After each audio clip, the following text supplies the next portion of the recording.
I don't have an intro slide, so I am a birth doula, a student midwife, and a childbirth advocate. And I'm gonna, oh wait, pause it for me, sorry. I don't have an intro slide, so can we rewind it to the beginning?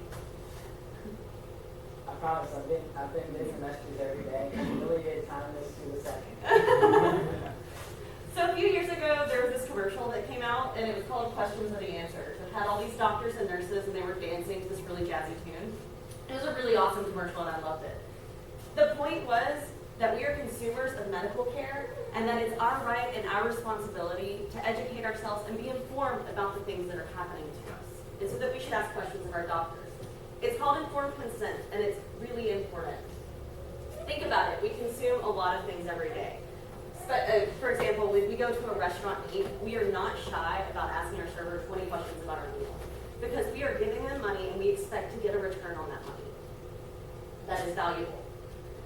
We don't do the same for our doctors. We look at that certificate on their wall and we get intimidated and we feel invalid, but it's your body, and so it's not invalid. On average, it takes about 17 years for medical research to make its way into standard practice. The way that we fill that gap is through consumer action and advocacy. You can see up here, picture position factors. The U.S. spends more on healthcare than anyone in the developed world. We are about 6th on the list for maternity care. We still have more mothers and babies dying than anyone else in the developed world. We're getting better in some ways. Our infant mortality rate has gone down a little bit, but as you can see here, we're still the highest in the developed world. The other problem with it is while we are improving our rates, the rest of the developed world is too, but at a much faster rate. The Lancet Institute found that in the developed world, the maternal mortality rate is declining, except for the US. We are one of 6 countries in the entire world where the maternal mortality rate is actually going up.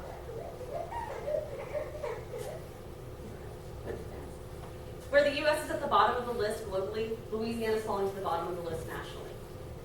We're 44th in infant mortality and 46th in maternal mortality nationally. If you zoom in even further, at the bottom of Louisiana is Caddo Parish, Shreveport, 71103. In our backyards is one of the most dangerous places to have a baby in the world. Think about that. We have infrastructure. We rode here in our air-conditioned vehicles. We drink clean water, and we have access to medical care. We're getting a world market.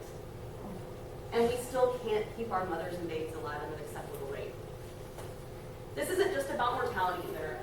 The C-section rate in Louisiana is approaching 40%, the highest in the nation. The World Health Organization recommends that a C-section rate goes no higher than 15%. And research shows that when it does go above 15%, the outcomes do not improve. 35% of women report having had some sort of trauma in childbirth.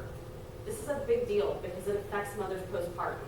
It increases the risk for postpartum depression and postpartum psychosis, and affects their ability to care for their babies. We've got to stop telling women that all that matters is a healthy baby. What matters is a healthy baby, yes, but also a healthy mother, a mother who feels like her rights have been respected and that she was educated and informed. And the way we're going to do that is through education. A good childbirth education class can teach a woman how her body works. It can teach her how to be a great consumer, and it can teach her that she has rights in her care. Also important is something called a doula. It's pretty new in this area, but a doula is a woman who provides support for a pregnant woman and her partner from pregnancy to the postpartum period. She's kind of like a wedding planner for pregnancy. The evidence is out there that these things work. When women get access to childbirth education, when they have a doula, their rates improve. There are less C-sections, lower postpartum rates, lower interventions, lower instrumental deliveries. It's all out there. And in the case that we can't get access to these things for financial reasons or just access, we have the internet. And Dr. Google will definitely make you think you're dying when you have a cold. But it's a good start to open up a conversation with your doctor and bring information to the table. Because without information and without action, if we don't grow as a community, we can't change anything. And I do want to say, I love Shreveport. Like, I see so many amazing things happening here, and so many really incredible and passionate people driving that change. And that's why I wanted to tell y'all about this, because I can't stand to know that this is happening in our backyard. And I can't stand not to do anything about it. And I hope